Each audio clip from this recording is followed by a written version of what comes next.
ഇപ്പോൾ മുതിർന്ന മാധ്യമപ്രവർത്തകൻ എ സജീവൻ കൂടി നമുക്കൊപ്പം ചേരുകയാണ്. എ സജീവൻ, ഏതായാലും കഴിഞ്ഞ തദ്ദേശ തെരഞ്ഞെടുപ്പിന് മുൻപ് കേരളത്തിലെ പ്രതിപക്ഷം ചോദിച്ച ആ പാരഡിയിലൂടെ ചോദിച്ച ചോദ്യം, പോറ്റിയെ കയറ്റിയത് ആരെന്നുള്ള ചോദ്യം, അതിൻ്റെ ഉത്തരം കേരളത്തിലെ ജനത കൃത്യമായി പൂരിപ്പിച്ചു കഴിഞ്ഞു. ഈ നിയമസഭാ സമ്മേളന കാലയളവിൽ പ്രതിപക്ഷം എടുത്ത നിലപാടുകൾ അത് ഇത്തിരി കൂടി ഊട്ടി ഉറപ്പിക്കുന്നതുമായിരുന്നു. നിങ്ങൾ സ്വർണ്ണ മോഷണ വിഷയം അടിയന്തരപ്രമേയമായി കൊണ്ടുവരൂ, സഭയിൽ ചർച്ച ചെയ്യാൻ ഞങ്ങൾ തയ്യാറാണെന്ന് സർക്കാർ തുടക്കം മുതൽ പറയുന്നു. ചർച്ചയ്ക്ക് തയ്യാറാകുന്നില്ലെന്ന് മാത്രമല്ല, സഭയെ അലങ്കോലപ്പെടുത്തിക്കൊണ്ട് സഭയ്ക്ക് പുറത്ത് നടത്തുന്ന ചില പ്രതിഷേധ നാടകങ്ങൾ. ആ ചോദ്യം കൃത്യമായി പൂർത്തിയാക്കാൻ പ്രതിപക്ഷത്തിൻ്റെ നിലപാട് കൊണ്ട് തന്നെ കഴിഞ്ഞു. പോറ്റിയെ പോറ്റിയതും ആരാണെന്നുള്ളത് കേരള ജനതയ്ക്ക് ഇപ്പോൾ ബോധ്യപ്പെട്ട് കഴിഞ്ഞു. തീർച്ചയായിട്ടും പ്രതിപക്ഷം ഇപ്പോഴിങ്ങനൊരു ആവശ്യം ഉന്നയിച്ചുകൊണ്ട് പ്രക്ഷോഭം ഉണ്ടാക്കുന്നതിൽ ഒരു കാര്യമില്ല. കാരണം കോടതിയുടെ നിരീക്ഷണത്തിൽ ഒരു അന്വേഷണം നടന്നുകൊണ്ടിരിക്കുകയാണ്. ആ അന്വേഷണം ശരി തൃപ്തികരമല്ല എന്ന് പറഞ്ഞ് ചില ആളുകൾ BJPയുടെ സംസ്ഥാന പ്രസിഡന്റ് ഉൾപ്പെടെയുള്ളവര് CBI അന്വേഷണം ആവശ്യപ്പെട്ടൊരു കോടതിയെ സമീപിച്ചപ്പോൾ കോടതി പറഞ്ഞ വളരെ കൃത്യമായ രൂപത്തിൽ കാര്യങ്ങൾ അന്വേഷിച്ചു പോകുന്നുണ്ട്. അത്ര ഏതൊരു കേസും അന്വേഷിക്കുമ്പോൾ ഉണ്ടാവുന്ന പാളിച്ചകൾ പോലും ഇല്ലാതെ കാര്യങ്ങൾ പോകുന്നു. എന്തെങ്കിലും തരത്തിലുള്ള അവധാനതയോ മറ്റോ ഉണ്ടാവുന്നുണ്ടെങ്കിൽ സ്വാഭാവികമായിട്ടും കോടതിയിൽ ഇടപെടാറുണ്ട്. അപ്പോൾ അങ്ങനെ നടന്നുകൊണ്ടിരിക്കുന്നതിനിടയിൽ ഇപ്പോഴത്തെ ഈ നിയമസഭയ്ക്കകത്ത് നടക്കുന്ന ഇത്തരത്തിലുള്ള നാടകങ്ങൾ അതിലൊരു കാര്യമില്ല. കാരണം അത് കൃത്യമായ രൂപത്തിൽ അന്വേഷണം നടന്നു പോകുന്നതിനിടയിൽ ഒരു കാര്യവുമില്ലാതെ സഭാ സമ്മേളനത്തിൽ വെറുതെ ബഹളം ഉണ്ടാക്കാൻ വേണ്ടി മാത്രമാണ് ഇപ്പോൾ പ്രതിപക്ഷം നടത്തിക്കൊണ്ടിരിക്കുന്നത്.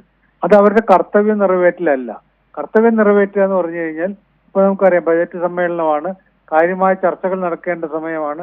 അവിടെയൊക്കെ അനാവശ്യമായ രൂപത്തിൽ ബഹളം ഉണ്ടാക്കുക എന്ന് പറയുന്നത് ആ സമ്മേളനത്തിന്റെ ഒരു, പ്രത്യേകിച്ച് ബജറ്റ് സമ്മേളനത്തിന്റെ അതിന്റെ ഒരു ശക്തിയും അതിന്റെ ഗൗരവവും ഒക്കെ നശിപ്പിക്കുന്ന രൂപത്തിലുള്ള കാര്യമാണ്. ഒരിക്കൽ പോലും അങ്ങനെയല്ല ചെയ്യേണ്ടത്. ഈ സ്വർണ്ണ മോഷണവുമായി ബന്ധപ്പെട്ട കാര്യങ്ങളിൽ എന്തെങ്കിലും തരത്തിലുള്ള വീഴ്ച താങ്കൾ പറഞ്ഞ പോലെ ഈ പാരഡി എഴുതിയതുകൊണ്ട് മാത്രം ആയില്ലല്ലോ. പാരഡിയിൽ പറയുന്ന പോലെയല്ല കാര്യങ്ങൾ പോയതെന്നും അതിന്റെ രീതിയിലാണ് ആർക്കാണ് മുഖ്യ പങ്കുള്ളതെന്നുള്ള കാര്യങ്ങളൊക്കെ വളരെ വ്യക്തമാണ്.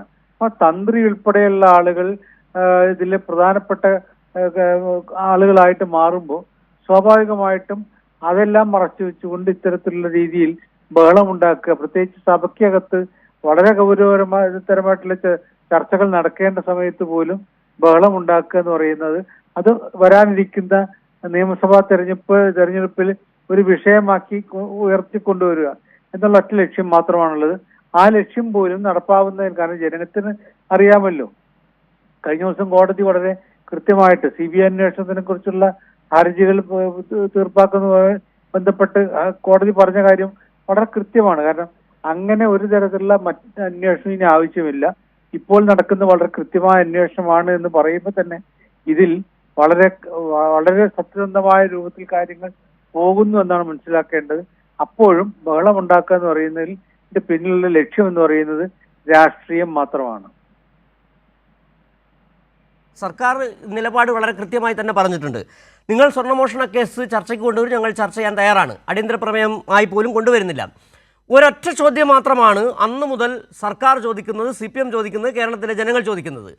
സോണിയാഗാന്ധിയുടെ മുന്നിലേക്ക് ഈ 3 പേരെ, ഉണ്ണികൃഷ്ണൻ പോറ്റിയെ, ഗോവർദ്ധനെ, പങ്കജ് ഭണ്ഡാരിയെ കൊണ്ടുപോയത് ആരാണ്? ചോദ്യം വളരെ ലളിതമാണ്, ഉത്തരവും ഒറ്റവാക്കിൽ പറയാവുന്നതാണ്. ആരാണ് കൊണ്ടുപോയത്?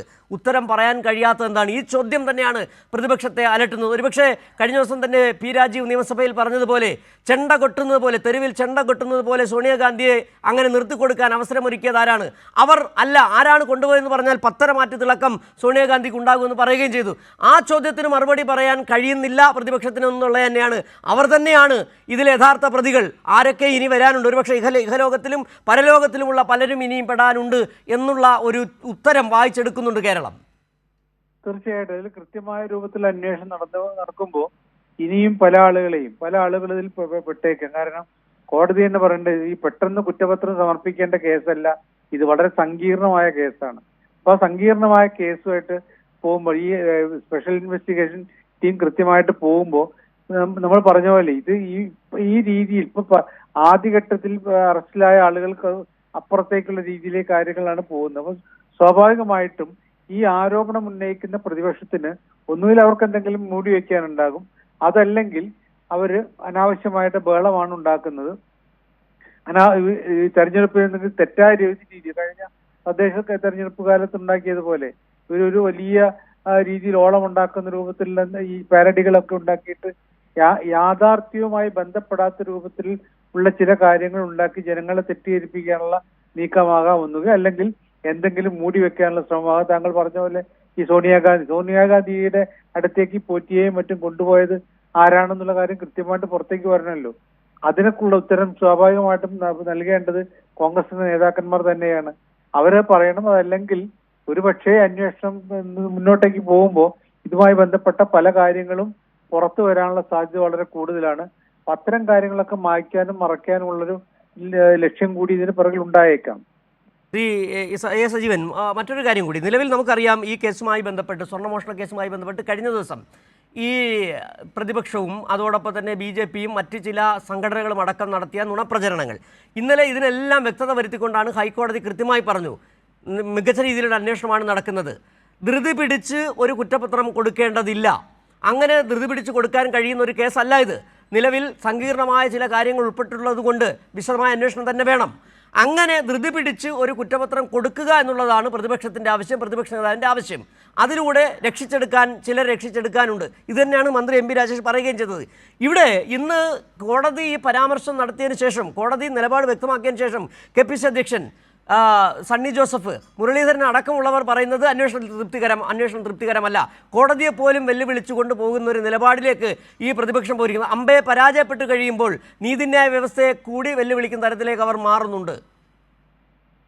വളരെ കൃത്യമാണ്. കാരണം പ്രതിപക്ഷത്തിന്റെ ലക്ഷ്യം എന്ന് പറയുന്നത് അനാവശ്യമായ രൂപത്തിൽ കാര്യങ്ങൾ കൊണ്ടുപോവുക എന്നുള്ളതാണ്. അവരുടെ മുന്നിലുള്ള രാഷ്ട്രീയ താല്പര്യം മാത്രമാണ്, അടുത്ത തെരഞ്ഞെടുപ്പ് മാത്രമാണ്. അതിന് അവിടെ ഇപ്പൊ താങ്കൾ പറഞ്ഞ പോലെ കോടതി വളരെ കൃത്യമായിട്ടും ഈ ഇപ്പോഴത്തെ ഹൈക്കോടതിയുടെ ഈ പരാമർശം മാത്രമല്ല, കോടതി ഈ കാര്യങ്ങൾ ഓരോന്നും കേസ് വളരെ സൂക്ഷ്മമായിട്ട് നോക്കിക്കൊണ്ടാണ് പോകുന്നത്. അതിനുള്ള മേൽനോട്ടം കോടതിയുടെ ഭാഗത്ത് ഉണ്ടാവുന്നുണ്ട്. അപ്പൊ അങ്ങനെ പോകുന്നൊരു കേസ് അന്വേഷണം തൃപ്തികരമല്ലാതെ കോടതിക്ക് തൃപ്തികരമാണ് എന്ന് ബോധ്യപ്പെട്ട് കഴിഞ്ഞാൽ അത് കോടതി വളരെ വ്യക്തമാക്കണം. എന്തെങ്കിലും തരത്തിലൊരു സംശയമുണ്ടെങ്കിൽ കോടതി അതിൽ അഭിപ്രായം പറയും. മാത്രമല്ല ഈ CBI അന്വേഷണം വേണം എന്നുള്ള ഈ ആവശ്യം ഒരുപക്ഷെ അംഗീകരിച്ചേക്കും. അതൊന്നുമില്ലാതെ കോടതിക്ക് പൂർണ്ണ ബോധ്യമാണ്. എന്നിട്ടും ഇത്തരത്തിലുള്ള കാര്യങ്ങൾ പറയുന്നു. അപ്പൊ കോടതി പറഞ്ഞ പോലെ തന്നെ താങ്കൾ ഇപ്പൊ പറഞ്ഞത് വളരെ കൃത്യമാണ്. കാരണം ഇത് പെട്ടെന്ന് ധൃതി പിടിച്ചുകൊണ്ട് ഒരു കുറ്റപത്രം കൊടുത്തു കഴിഞ്ഞാൽ പലപ്പോഴും പ്രതികളാക്കപ്പെടേണ്ട ആളുകൾ പ്രതികളല്ലാത്ത രീതിയിലേക്ക് പോകും. കാരണം കിട്ടിയ ഏതെങ്കിലും കുറച്ച് ആളുകളെ പിടിച്ച് പ്രതികളാക്കിക്കൊണ്ട് മാത്രം മുന്നോട്ടേക്ക് പോകണമെന്നുള്ള എന്ത് താല്പര്യമാണ് എന്നാണ് കോടതിയുടെ ചോദ്യം. സ്വാഭാവികമായിട്ടും വളരെ സങ്കീർണമായ ഒരു കേസിൽ അതുമായി ബന്ധപ്പെട്ട എല്ലാ തരത്തിലുള്ള അന്വേഷണം നടത്തിയിട്ട് ശരിയായ കുറ്റവാളികളെ കണ്ടെത്തി ശരിയായ പ്രതികളെ കണ്ടെത്തിയിട്ട് അവരെ നിയമത്തിന് മുമ്പിൽ കൊണ്ടുവരികയാണ് വേണ്ടത്.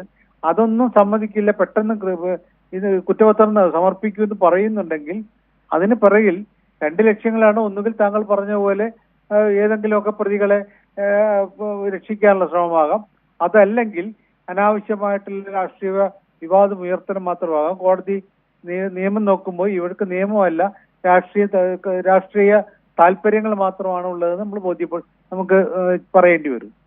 ശരി, വളരെ നന്ദി CA സജീവൻ ഈ സാഹചര്യത്തിൽ ഈവനിംഗ് ഡിബേറ്റിൽ പ്രതികരിച്ചതിന്.